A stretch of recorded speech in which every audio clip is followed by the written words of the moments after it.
ओम नमो भगवते वासुदेवाय। आप सभी का हमारे YouTube चैनल पर हार्दिक स्वागत है। आज पूर्णिमा के दिन आइए सुने श्री सत्यनारायण भगवान की कथा और आरती।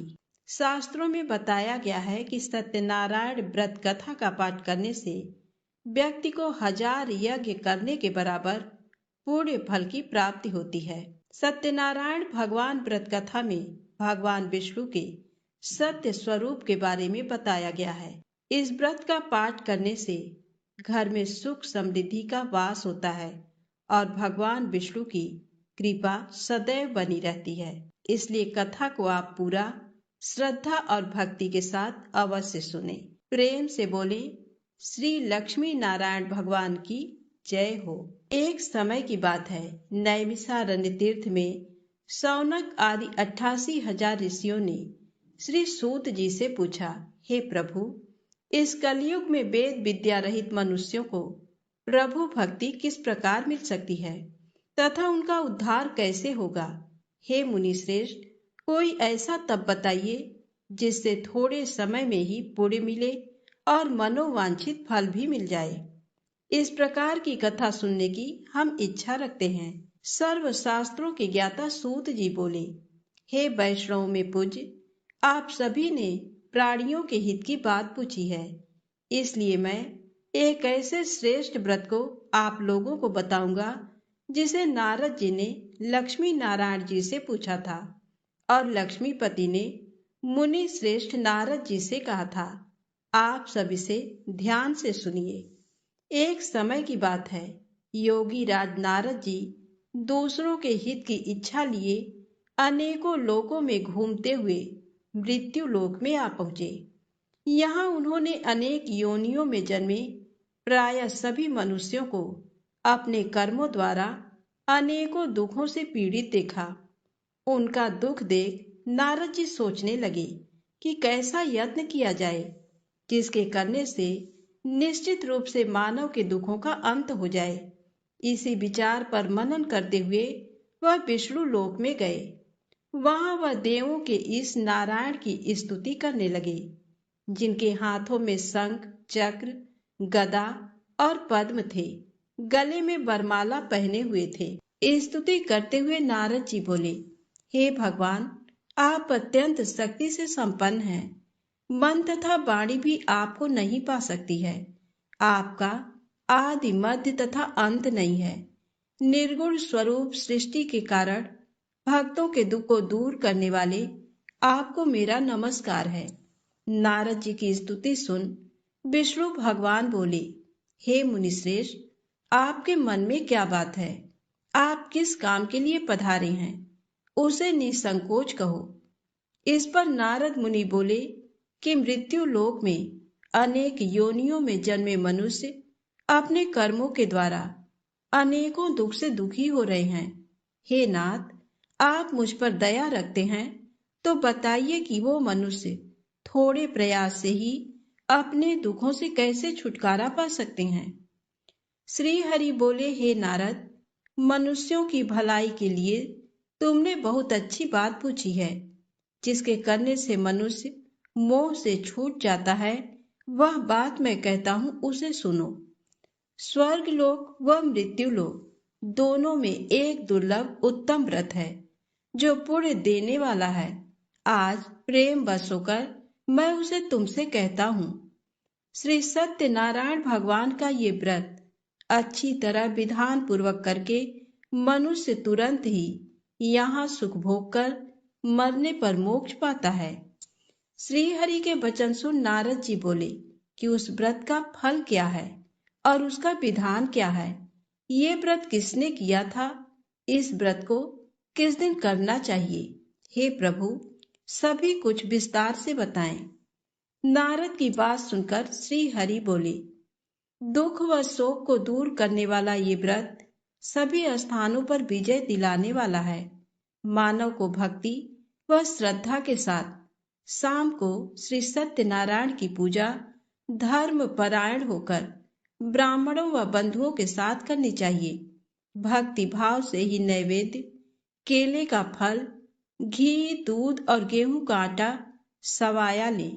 गेहूं के स्थान पर साठी का आटा, शक्कर तथा गुड़ लेकर वह सभी भक्षण योग्य पदार्थों को मिलाकर भगवान का भोग लगाएं। ब्राह्मणों सहित बंधु बांधवों को भी भोजन कराएं। उसके बाद स्वयं भोजन करें। भजन कीर्तन के साथ भगवान की भक्ति में लीन हो जाएं। इस तरह से सत्यनारायण भगवान का ये व्रत करने पर मनुष्य की सारी इच्छाएं निश्चित रूप से पूरी होती हैं।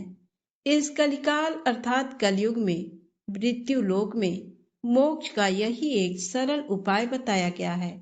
सूत जी बोले, हे ऋषियों, जिसने पहले समय में इस व्रत को किया था उसका इतिहास कहता हूँ, ध्यान से सुनो। सुंदर काशीपुरी नगरी में एक अत्यंत निर्धन ब्राह्मण रहता था। भूख प्यास से परेशान वह धरती पर घूमता रहता था। ब्राह्मणों से प्रेम करने वाले भगवान ने एक दिन ब्राह्मण का वेश धारण कर उसके पास जाकर पूछा, हे विप्र, नित्य दुखी होकर तुम पृथ्वी पर क्यों घूमते हो? दीन ब्राह्मण बोला, मैं निर्धन ब्राह्मण हूँ, भिक्षा के लिए धरती पर घूमता हूँ। हे भगवान, यदि आप इसका कोई उपाय जानते हो तो बताइए। वृद्ध ब्राह्मण कहता है कि सत्यनारायण भगवान मनोवांछित फल देने वाले हैं, इसलिए तुम उनका पूजन करो। इसे करने से मनुष्य सभी दुखों से मुक्त हो जाता है। वृद्ध ब्राह्मण बनकर आए सत्यनारायण भगवान उस निर्धन ब्राह्मण को व्रत का सारा विधान बताकर अंतर ध्यान हो गए। ब्राह्मण मन ही मन सोचने लगा कि जिस व्रत को वृद्ध ब्राह्मण करने को कहा गया है मैं उसे जरूर करूंगा। ये निश्चय करने के बाद उसे रात में नींद नहीं आई। वह सवेरे उठकर सत्यनारायण भगवान के व्रत का निश्चय कर भिक्षा के लिए चला गया। उस दिन निर्धन ब्राह्मण को भिक्षा में बहुत धन मिला, जिससे उसने बंधु बांधवों के साथ मिलकर श्री सत्यनारायण भगवान का व्रत संपन्न किया। भगवान सत्यनारायण का व्रत संपन्न करने के बाद वह निर्धन ब्राह्मण सभी दुखों से छूट गया और अनेक प्रकार की संपत्तियों से युक्त हो गया। उसी समय से ये ब्राह्मण हर माह इस व्रत को करने लगा। इस तरह से सत्यनारायण भगवान के व्रत को जो मनुष्य करेगा वह सभी प्रकार के पापों से छूटकर मोक्ष को प्राप्त होगा। जो मनुष्य इस व्रत को करेगा वह सभी दुखों से मुक्त हो जाएगा। सूत जी बोले कि इस तरह से नारद जी से नारायण जी का कहा हुआ श्री सत्यनारायण व्रत को मैंने तुमसे कहा। हे विप्रो, मैं अब और क्या कहूँ? ऋषि बोले, हे मुनिवर, संसार में उस विप्र से सुनकर और किस किसने इस व्रत को किया, हम सब इस बात को सुनना चाहते हैं। इसके लिए हमारे मन में श्रद्धा का भाव है। सूत जी बोले, हे मुनियों, जिसने इस व्रत को किया है वह सब सुनो। एक समय वही विप्र धन व ऐश्वर्य के अनुसार अपने बंधु बांधवों के साथ इस व्रत को करने को तैयार हुआ। उसी समय एक लकड़ी बेचने वाला बूढ़ा आदमी आया और लकड़ियां बाहर रखकर अंदर ब्राह्मण के घर में गया। प्यास से दुखी वह लकड़हारा उनको व्रत करते देख विप्र को नमस्कार कर पूछने लगा कि आप ये क्या कर रहे हैं तथा इसे करने से क्या फल मिलेगा, कृपया मुझे भी बताएं। ब्राह्मण ने कहा कि सब मनोकामनाओं को पूरा करने वाला ये सत्यनारायण भगवान का व्रत है। इनकी कृपा से ही मेरे घर में धन धान्य आदि की वृद्धि हुई है। विप्र से सत्यनारायण व्रत के बारे में जानकर लकड़हारा बहुत प्रसन्न हुआ। चरणामृत लेकर वह प्रसाद खाने के बाद वह अपने घर गया। लकड़हारे ने अपने मन में संकल्प किया कि आज लकड़ी बेचने से जो धन मिलेगा उसी से श्री सत्यनारायण भगवान का उत्तम व्रत करूंगा। मन में इस विचार को ले बूढ़ा आदमी सिर पर लकड़ियां रख उस नगर में बेचने गया जहां धनी लोग ज्यादा रहते थे। उस नगर में उसे अपनी लकड़ियों का दाम पहले से 4 गुना अधिक मिलता है। बूढ़ा प्रसन्नता के साथ दाम लेकर केले, शक्कर, घी, दूध, दही और गेहूं का आटा ले और सत्यनारायण भगवान के व्रत की अन्य सामग्रियां लेकर अपने घर गया। वहां उसने अपने बंधु बांधवों को बुलाकर विधि विधान से सत्यनारायण भगवान का पूजन और व्रत किया। इस व्रत के प्रभाव से वह बूढ़ा लकड़हारा धन पुत्र आदि से युक्त होकर संसार के समस्त सुख भोग अंत काल में वैकुंठ धाम चला गया। सूत जी बोले, हे श्रेष्ठ मुनियों, अब आगे की कथा कहता हूँ। पहले समय में उल्कामुख नाम का एक बुद्धिमान राजा था। वह सत्य वक्ता और जितेंद्रिय था।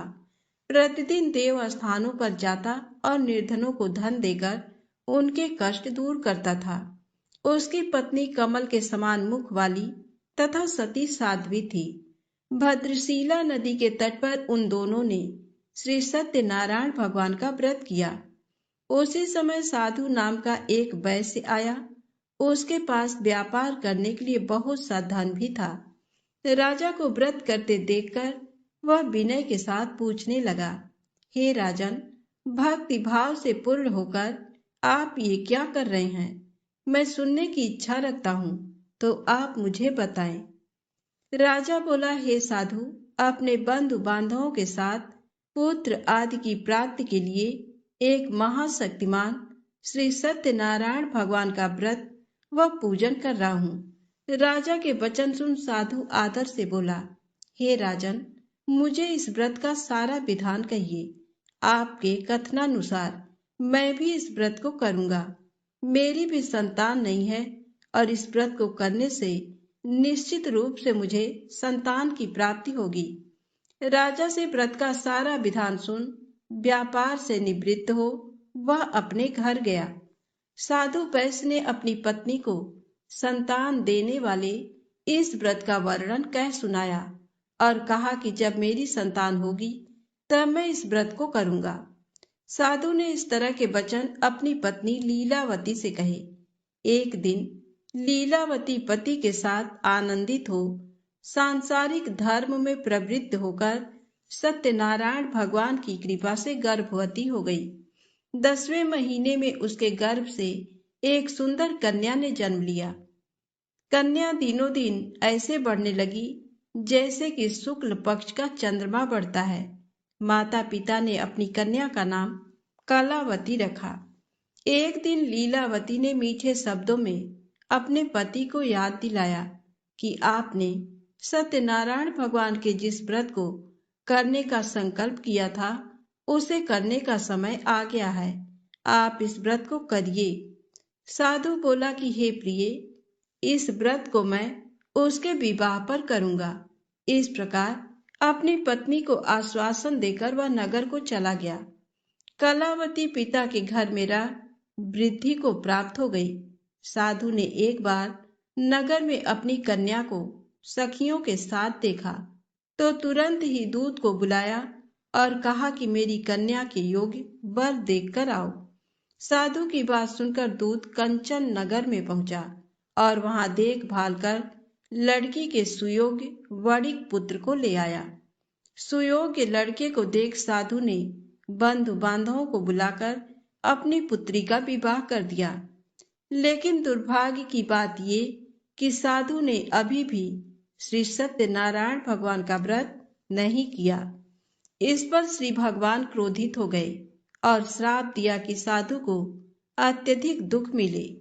अपने कार्य में कुशल साधु बनिया जमाई को लेकर समुद्र के पास स्थित होकर रत्नसारपुर नगर में गया। वहां जाकर दामाद ससुर दोनों मिलकर चंद्रकेतु राजा के नगर में व्यापार करने लगे। एक दिन भगवान सत्यनारायण की माया से एक चोर राजा का धन चुराकर भाग रहा था। उसने राजा के सिपाहियों को अपना पीछा करते देख चुराया हुआ धन वहां रख दिया जहां साधु अपने जमाई के साथ ठहरा हुआ था। राजा के सिपाहियों ने साधु वैश्य के पास राजा का धन पड़ा देखा तो वह ससुर जमाई दोनों को बांधकर प्रसन्नता से राजा के पास ले गए और कहा कि उन दोनों चोरों को हम पकड़ लाए हैं, आप आगे की कार्यवाही की आज्ञा दें। राजा की आज्ञा से उन दोनों को कठिन कारावास में डाल दिया गया और उनका सारा धन भी उनसे छीन लिया गया। श्री सत्यनारायण भगवान के श्राप से साधु की पत्नी भी बहुत दुखी हुई। घर में जो धन रखा था उसे चोर चुरा ले गए। शारीरिक तथा मानसिक पीड़ा व भूख प्यास से अति दुखी हो अन्न की चिंता में कलावती ब्राह्मण के घर गई। वहां उसने श्री सत्यनारायण भगवान का व्रत होते देखा। फिर कथा भी सुनी। वह प्रसाद ग्रहण कर रात को घर वापस आई। माता ने कलावती से पूछा कि हे पुत्री, अब तक तुम कहाँ थी? तेरे मन में क्या है? कलावती ने अपनी माता से कहा, हे माता, मैंने एक ब्राह्मण के घर में श्री सत्यनारायण भगवान का व्रत देखा है। कन्या के वचन सुन लीलावती भगवान के पूजन की तैयारी करने लगी। लीलावती ने परिवार व बंधुओं सहित सत्यनारायण भगवान का पूजन किया और उनसे वर मांगा कि मेरे पति तथा जमाई शीघ्र घर आ जाएं। साथ ही ये भी प्रार्थना की कि हम सबका अपराध क्षमा करें।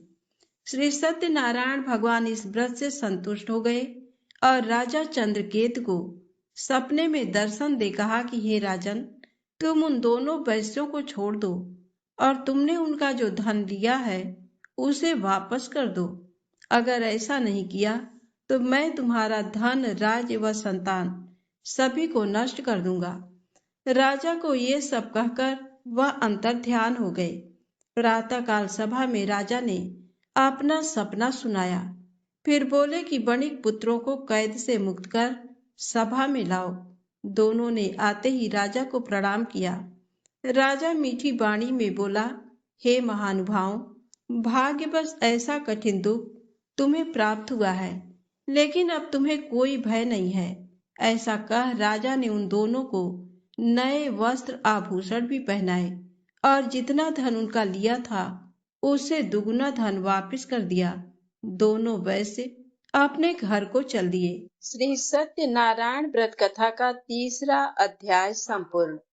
बोलिए श्री सत्यनारायण भगवान की जय। सत्यनारायण भगवान की व्रत कथा का 4था अध्याय। सूत जी बोले, वैश्य ने मंगलाचार कर अपनी यात्रा आरंभ की और अपने नगर की ओर चल दिए। उनके थोड़ी दूर जाने पर एक दंडी वेशधारी श्री सत्यनारायण ने उनसे पूछा, हे साधु, तेरी नाव में क्या है? अभिमानी वणिक हंसता हुआ बोला, हे दंडी, आप क्यों पूछते हो? क्या धन लेने की इच्छा है? मेरी नाव में तो बेल व पत्ते भरे हुए हैं। वैश्य के कठोर वचन सुन भगवान बोले, तुम्हारा वचन सत्य हो। दंडी ऐसे वचन का वहां से दूर चले गए। कुछ दूर जाकर समुद्र के किनारे बैठ गए। दंडी के जाने के बाद साधु वैश्य ने नित्य क्रिया के पश्चात नाव को ऊंची उठते देखकर अचंभा माना और नाव में बेल पत्ते आदि देख वह मूर्छित व जमीन पर गिर पड़ा। मूर्छा खुलने पर वह अत्यंत शोक में डूब गया। तब उसका दामाद बोला कि आप शोक न मनाएं, ये दंडी का शाप है, इसलिए हमें उनकी शरण में जाना चाहिए, तभी हमारी मनोकामना पूरी होगी। दामाद की बात सुनकर वह दंडी के पास पहुंचा और अत्यंत भक्ति भाव नमस्कार करके बोला, मैंने आपसे जो जो असत्य वचन कहे थे उनके लिए मुझे क्षमा कर दें। ऐसा कहकर महान शोकातुर हो रोने लगा। तब दंडी भगवान बोले, हे वणिक पुत्र, मेरी आज्ञा से बार बार तुम्हें दुख प्राप्त हुआ है। तुम मेरी पूजा से विमुख हुआ।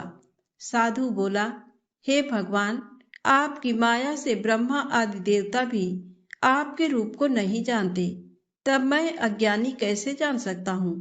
आप प्रसन्न होइए। अब मैं सामर्थ्य के अनुसार आपकी पूजा करूंगा। मेरी रक्षा करो और पहले के समान नौका में धन भर दो।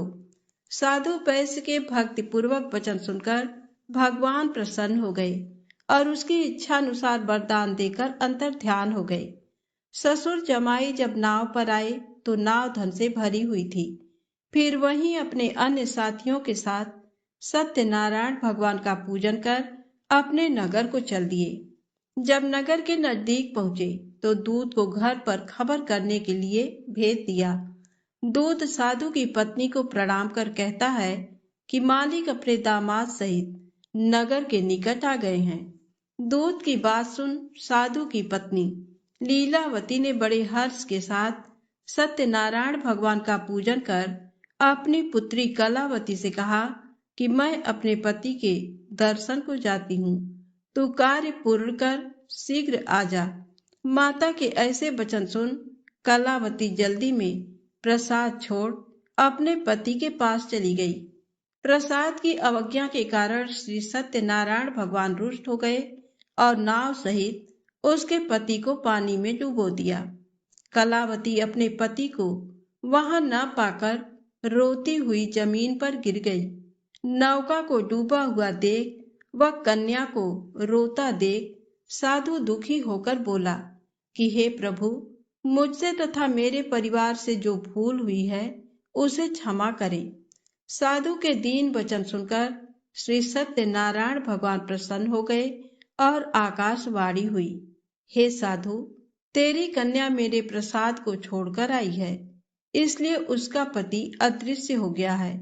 यदि वह घर जाकर प्रसाद खाकर लौटती है तो इसे इसका पति अवश्य मिलेगा।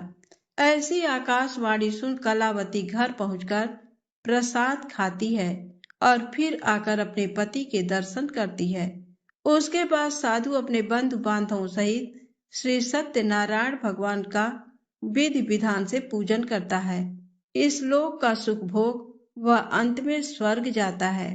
श्री सत्यनारायण व्रत कथा का चौथा अध्याय संपूर्ण। बोलिए श्री सत्यनारायण भगवान की जय। सत्यनारायण भगवान की व्रत कथा का 5वां अध्याय।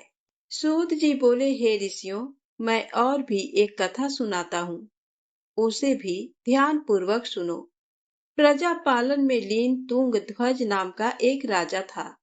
उसने भी भगवान का प्रसाद त्याग कर बहुत ही दुख सहन किया। एक बार वन में जाकर वन्य पशुओं को मारकर वह बड़ के पेड़ के नीचे आया। वहां उसने ग्वालों को भक्ति भाव से अपने बंधुओं सहित सत्यनारायण भगवान का पूजन करते देखा। अभिमान बस राजा ने उन्हें देखकर भी पूजा स्थान में नहीं गया और न ही उसने भगवान को नमस्कार किया। ग्वालों ने राजा को प्रसाद दिया, लेकिन उसने वह प्रसाद नहीं खाया और प्रसाद को वहीं छोड़ अपने नगर को चला गया। जब वह नगर में पहुंचा तो वहां सब कुछ तहस नहस हुआ पाया। तो वह शीघ्र ही समझ गया कि ये सब भगवान ने ही किया है। वह दोबारा ग्वालों के पास पहुंचा और विधि पूर्वक पूजा करके प्रसाद खाया। तो श्री सत्यनारायण भगवान की कृपा से सब कुछ पहले जैसा हो गया। दीर्घ काल तक सुख भोगने के बाद मरणोपरांत उसे स्वर्ग लोक की प्राप्ति हुई। जो मनुष्य परम दुर्लभ इस व्रत को करेगा तो भगवान सत्यनारायण की अनुकंपा से उसे धन धान्य की प्राप्ति होगी। निर्धन धनी हो जाता है और भय मुक्त हो जीवन जीता है। संतानहीन मनुष्य को संतान सुख मिलता है और सारे मनोरथ पूर्ण होने पर मानव अंत काल में वैकुंठ धाम को जाता है। सूत जी बोले, जिन्होंने पहले इस व्रत को किया है, अब उनके दूसरे जन्म की कथा कहता हूँ। वृद्ध सतानंद ब्राह्मण ने सुदामा का जन्म लेकर मोक्ष की प्राप्ति की। लकड़हारे ने अगले जन्म में निषाद बनकर मोक्ष प्राप्त किया। उल्का मुख नाम का राजा दशरथ होकर बैकुंठ को गए। साधु नाम के वैश्य ने मोर ध्वज बनकर अपने पुत्र को आरे से चीरकर मोक्ष पाया। महाराज तुंगध्वज ने स्वयंभू होकर भगवान में भक्ति युक्त हो कर्म कर मोक्ष पाया। श्री सत्यनारायण व्रत कथा का 5वां अध्याय संपूर्ण। बोलिए श्री सत्यनारायण भगवान की जय हो। सत्यनारायण भगवान की आरती। ओम जय लक्ष्मी रमणा, स्वामी जय लक्ष्मी रमणा, सत्यनारायण स्वामी जनपातक हरड़ा। ओम जय लक्ष्मी रमणा, रत्न जड़ित सिंहासन अद्भुत छवि राजे। नारद करत निराजन घंटा ध्वनि बाजे। ओम जय लक्ष्मी रमणा प्रकट भये कलि कारण द्विज को दर्श दियो। बूढ़ा ब्राह्मण बन कर कंचन महल कियो। ओम जय लक्ष्मी रमणा दुर्बल भील कठारो जिन पर कृपा करी। चंद्रचूड़ एक राजा तिनकी विपत्ति हरी। ओम जय लक्ष्मी रमणा वैश्य मनोरथ पायो श्रद्धा तज दीन्ही। सो फल भोग्यो प्रभु जी फिर स्तुति कीन्ही। ओम जय लक्ष्मी रमणा भाव भक्ति के कारण छिन छिन रूप धर्यो।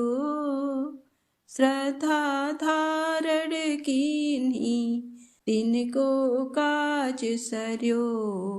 ओम जय लक्ष्मी रमणा ग्वाल बाल संग राजा वन में भक्ति करी। मन वांछित फल दीनो दीन दयाल हरि। ओम जय लक्ष्मी रमणा चढ़त प्रसाद सवायो कदली फल मेवा।